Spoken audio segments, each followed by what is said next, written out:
You're live. You might be live. You, I always have to wonder if I'm actually live. Okay, before I start sweating to death, the uh autumn thing has arrived for some of you, not me. It's still hot and crappy here. For at least another week. The but I went back through a bunch of my videos yesterday and watched some of the earlier ones, and I realized I don't think I fully covered this before. Somehow it slipped through the cracks.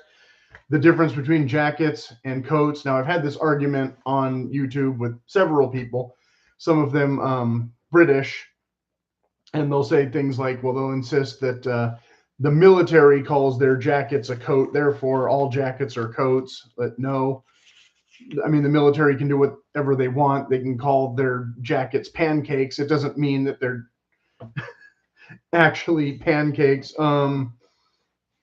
They there are specific definitions of these things, and we'll get into that. So to kind of clear things up first, now I've done a video about this. This is a shirt jacket, because it has a shirt kind of cloth, but it has a waist length, and it has, in this case, flap pockets and a button collar, very much like a shirt. Okay, it has, shirt sleeve cuffs, not sooty sleeve cuffs. So that is a shirt jacket. This is a different style of jacket. This is typically called a windbreaker. I did a whole video about windbreakers, and I don't remember if I showed this one or not, but this is kind of a funky vintage version of the Harrington. But this one has kind of a rain coat texture and a lining. And as you can see, even though it has a spread collar kind of thing, it also has a zipper. Most shirts don't come with a zipper. I'm not saying a shirt can't come with a zipper. I'm just saying the length and the material and the lightweightness makes that a jacket. I just did yet another video about the flight jacket. This is a leather thing with a zipper, and sometimes they also have snaps and buttons, and they definitely do not have any kind of shirt cuff. They don't all have this ribbed cuff, though. That can be more specific to military style ones like this. And obviously it's leather, but they can be lined, they can be heavier a little bit, but typically they're not super long because you're supposed to be able to fly planes in them. That is a jacket.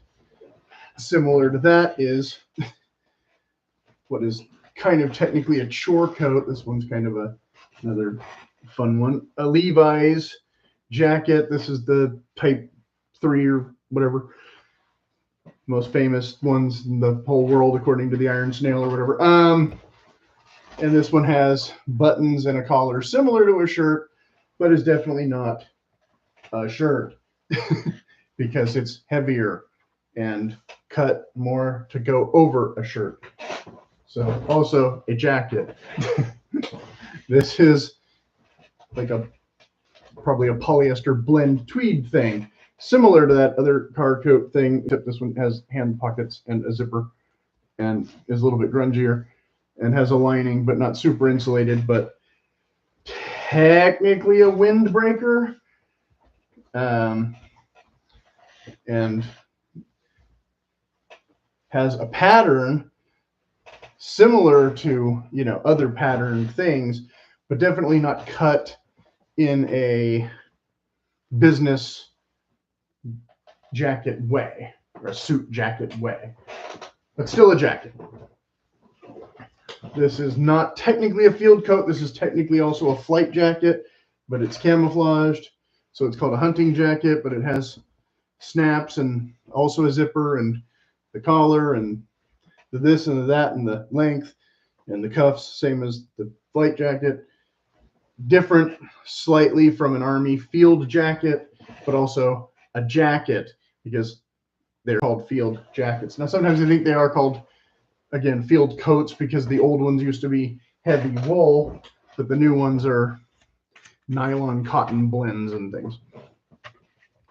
So that, yes. So when we're talking about blazers, I think we need to, we'll have to backtrack in a minute. We'll finish. I want to take this out first and get this over with before we talk about blazers. Again, this is called a coat because it's a raincoat or similar to a trench coat, but with different material. But here we have the length, and I didn't bring in any heavy pea coats or other things, but those we're talking about the weight and the length. Trench coat would be a very heavy version of this. Again, we're still getting this kind of collar because we're covering our neck, we're covering our shirt. This we're trying to keep dry, so it has a lighter weight material than a typical coat, but it's qualified because it's a rain coat. Okay. Consequently, okay, so now that we understand what is the difference between a jacket and a coat, we come to, sorry, I'm throwing around 30 shirts, okay, or shirt jackets and things. Yeah, we have two here. I have others that are perhaps a bit nicer. I don't know why I can't get myself to look straight in this backwards camera. So a blazer, on the other hand, is a type of jacket, right? But it's not a sport jacket because it's a little bit more formal in its texture and appearance. Okay, now they're not all patterned exactly the same as this one, but because you can have double-breasted ones, and I don't happen to own a double-breasted one, but a lot of times they'll have shiny buttons, but again, similar to the suit style cuff, similar to a suit style lapel, not a shirt style thing going on. And it can be textured, although these both are, that I'm going to show, are both kind of a low-grade polyester deal. So, but we have a lining. It's not going to be insulated. We might have pockets. We typically have some kind of flap pocket, but it can be a little varied on how they appear. But yes, this is awful polyester, so the texture, the exact same texture may not exist on a nicer wool one, but basically you're going to have almost a shiny kind of appearance or a more tighter weave, maybe durable kind of thing. And yes, no pattern. Okay, so obviously, like I said, this having a very noticeable pattern. Now, patterns are not exclusive to sport jackets. You can also get suits with patterns. Blazers, on the other hand, we're typically looking at a solid color, and not always, but most of the time, navy, as is the case here. And this one I'm a little bit embarrassed about. This red one I had gotten. It's basically the exact same thing from a different company, but it has the brass buttons, it has the flat pockets, it has the shiny ringmaster cuffs, it has, the chest pocket, it has the satin lining instead of, a nicer lining. Similar kind of texture, if we can get up closer. For those of you who've never seen an actual blazer before, and so this is a sporty thing. They come from a tradition of, rowing boats and that kind of thing, where sometimes you can have striped rowing blazers, and they'll be called rowing blazers. Those cost a couple $100 typically.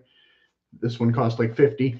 Now I got this one because I thought it would make an interesting holiday kilt jacket, to be festive. But I think it would be better if I, used it as a holiday outfit if Santa, you know, worked in real estate. A little bit, not quite was going to work out the way I thought it would to get it modified. So those are blazers.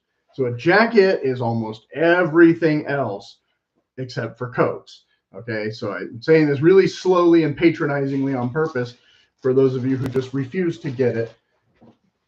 So here's another sport jacket. They don't have to be good quality. This one is a cheap polyester fabric, unlike this nice wool one. So you know you can get a cheap polyester sport jacket just like you can get a cheap polyester suit, just like you can get a cheap polyester blazer. That's not really a restriction.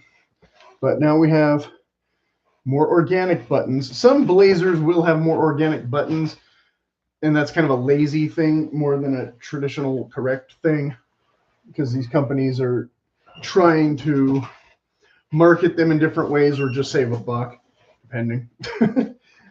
Sport jackets won't all have, well, this has plastic buttons. Some of them will have nicer buttons. Most of them should have nicer buttons. This one has a single back vent instead of a double back vent. The blazer will typically, same thing. If you get a cheap one, it's probably a single vent. If you get a nice one, you might get a double vent. If you get a double-breasted one, I'm positive it would probably have a double vent, because that would make the most sense. Again, I don't have one of those. Here's another one in like a tweed. This is kind of a low-grade tweed, but it's a tweed nevertheless, with little Irish color flecks. And there's other ones. There's Harris tweeds and all that. I did a whole video on tweeds and talked about all of this last year, so you can always go back and see that. I don't know that there's too much, like I said, about the different fabrics that you need to see. Here's like a Western style one. It's a micro suede, which means polyester brushed to look like leather, but a little more ornate. There's leather sport jackets that you can get. So if somebody's calling a leather sport jacket a blazer, they're lying. It's a sport jacket or a polyester one that's supposed to look like leather. So this one keeps bunching up on me because I'm moving around in odd ways. But that is that. That is what you need to know. If there's any questions, you can leave them in the comments. This is a much shorter video than some of the other ones, so hopefully you won't be too scared off to get through the whole thing. And have a good weekend.